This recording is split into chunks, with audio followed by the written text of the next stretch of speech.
we meet again. Um, been thinking after seeing Ben's um, picture sleeve 45s of Australian groups from the late 80s and early 90s. I feel like I've got a new spark of life in me, for an old bloke. Hang on,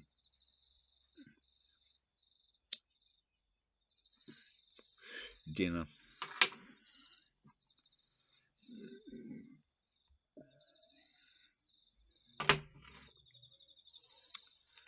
Um, Now, there was one thing that was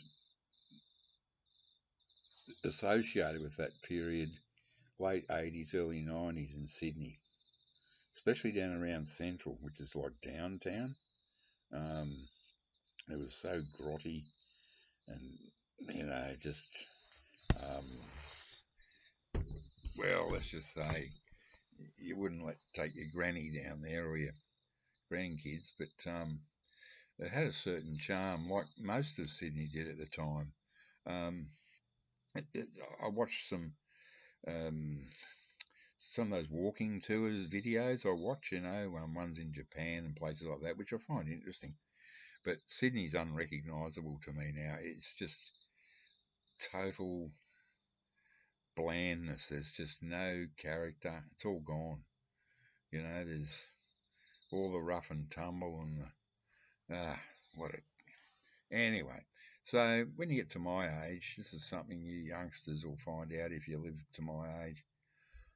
If you get there in 20 years or something, that time becomes meaningless. Like a week to me now goes by like an hour, and I keep thinking of that golden time of record buying just before CDs really destroyed the whole fun of it.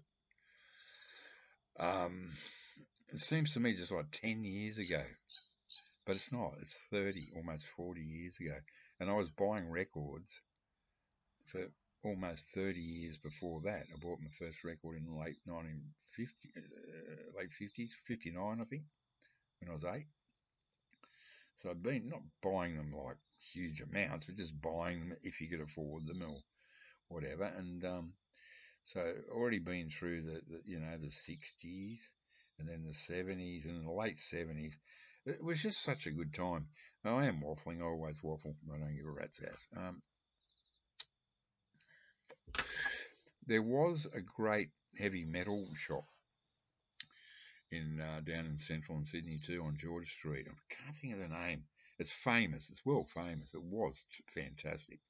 I'm not a heavy metal guy, but the thing is, I was a big Slayer fan. All the '80s stuff, not the '90s, the '80s. Everything they did in the '80s to me is perfect. And I did go down there, and I'll probably think of the name after I finish this video. Whatever. Um, I think they're still going in a different location. Just really nice guys in there, but it was a real, not hair metal, but like heavy metal and death metal. The real metal. I have huge respect for that style of music. I like it a lot. Um, but I have little bits here and there. I like to have. I don't like to be put in one box musically when I listen. I just like to have a nice variety of stuff. But yeah, that was a good one. I nearly had it then. It's gone. Anyway, I thought of Comic Kingdom, which was just up the road slightly from the first waterfront shop. And so not only did we go, me and Jimmy, my friend, he's from Hong Kong. Um, he had his own. The last time I saw him was about 15 years ago before I moved out to this shithole. And he was working in Title, which is a very well known um, record, trendy record store in Eastern Sydney.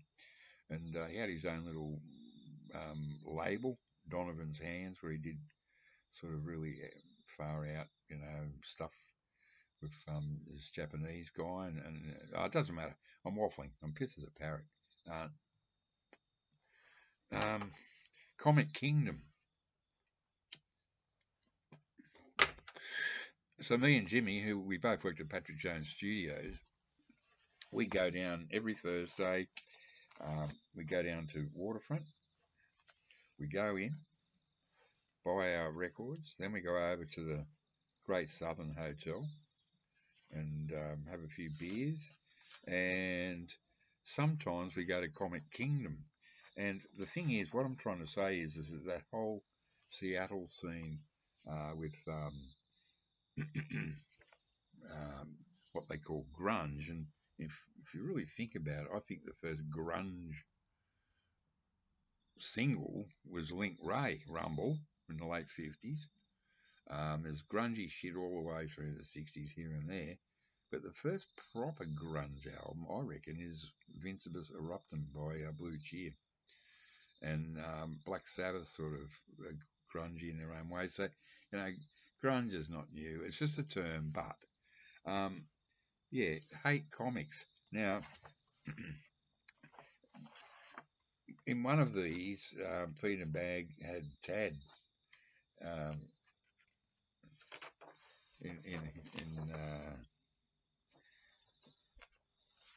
in one of the comics, and it was such. I haven't got it, unfortunately. I wish I did, but Peter Bagg was the go. It just went with that whole Seattle grunge sort of sound thing. And I had to mention this because getting the records was great. And this was before CDs really destroyed everything. And I'm not anti CD, don't get me wrong, but it's before, I got all those early Tad records, albums, and singles on vinyl. And a year or two after that, everything went to CD. And I don't know, somehow even the music became blander, more bland because it was on a CD. But